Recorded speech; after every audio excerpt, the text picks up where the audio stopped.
Hello, my name's Lina. I'm a self-taught artist, and I wanted to show you today, for those who think they can't paint, before you say that out loud, go to your local dollar store, grab a canvas, any size, some cheap, I'm using acrylic, but some cheap paint, and try. I didn't start painting until I was in my 30s, and I'm in my 50s now. So I had no idea. So today we're going to just start by using a little bit of gesso. And what this does, it's going to allow us to put paint on the canvas and blend at the same time. I love working wet on wet. Acrylic dries fairly quickly, so you can use wet on wet with still using, have a little bit of time to maneuver things. So I'm just going to put a little dab across the top of my painting. And then I'm going to add a little bit of ultramarine, just a little dab, straight out of the tube. And I love using a 2-inch brush for my skies. When I first started, that's all I knew. And we're just going to do a back and forth motion. If you have excess paint, use a paper towel or a rag to wipe it off. And we're doing back and forth. And if you find it's too dark or too light, you adjust the color by adding, for me, I'm thinking that this might be a little bit too blue for what I'm going for. So I'm going to add some titanium white, and I'm going to put it right on my brush, and that's definitely not a professional way of doing it, but I don't claim to be professional by any means. And I'm going to lightly back and forth, lightly. I don't want to remove. Then I'm going to do little circular motions, and it's going to make it look like it's a little bit cloudy and moving. I'm going to wipe off the excess and carry on just doing this little motion back and forth all the way down my canvas. And that'll blend it in with the rest. So there you can see we're starting to get some movement in the sky. And it looks like a cloudy day, but a bright cloudy day. There we go. A little bit less here. See how that came together? Now we've automatically sort of made a horizon line where the dark meets the lighter blue. And you may ask yourself, what am I painting? Well, I never know ahead of time what I'm painting.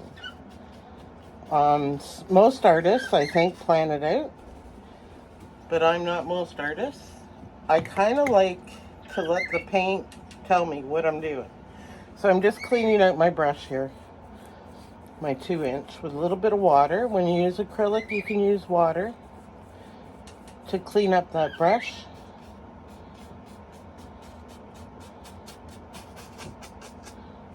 Here we go. Let's see where this goes. I love mountains, so I think I'm going to put a mountain in there. I'm just looking for my palette knife. Now I'm going to use ultramarine. This is what I think is called unitone, because I'm only using 2 colors, and that's blue and white.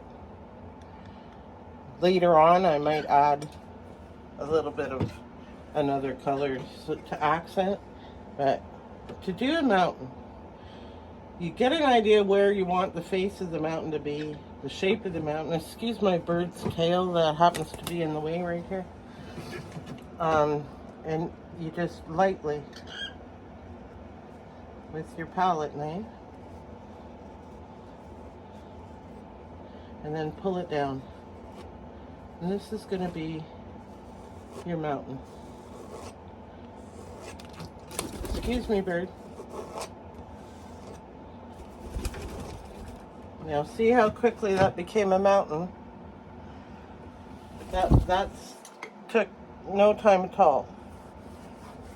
Let's finish this in a reasonable, it's a very small canvas, by the way, but let's finish this off with a little water.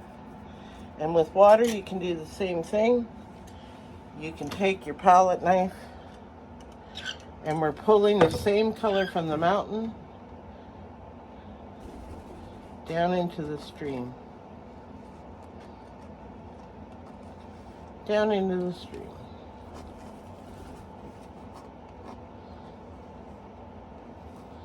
And then you want to blend it, sort of hide it. And I'm going to add a little bit of white down here. And we'll make it a snowy picture. Baby, my bird's biting me, crying for my attention.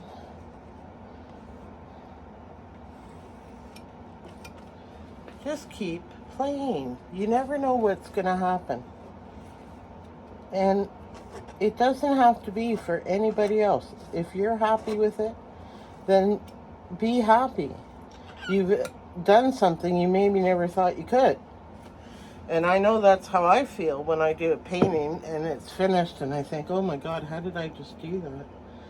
But I've learned to accept that these are not mistakes I make.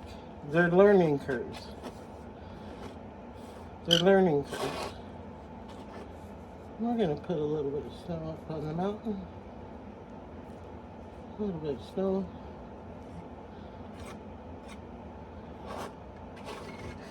And down here, we're going to cover it. Excuse me, bird.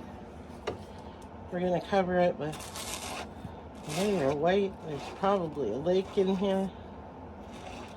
See how it's turned into a lake. I'm sorry about the bird. He might have to be caged next time I paint. But he's crying for my attention is what this is about.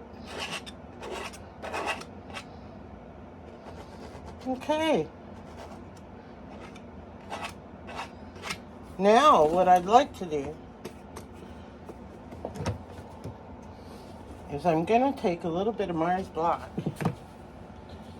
if I can find it,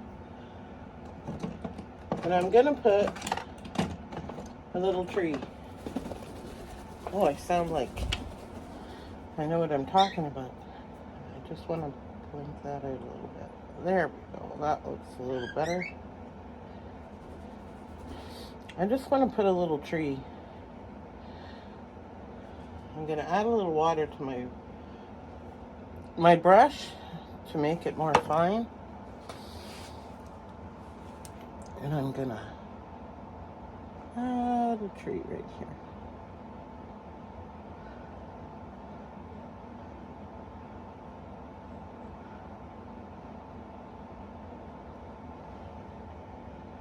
And of course, there's no foliage, it's winter.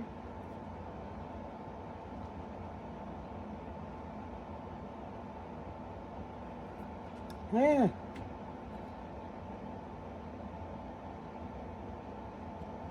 Just like that. Should we put one back here in the background? Just a little one. Remember, the farther away it is, the smaller it is. The less detail you have, okay? I made that mistake quite often when I was first learning. Well, teaching myself, not even learning. I've not ever taken an art class.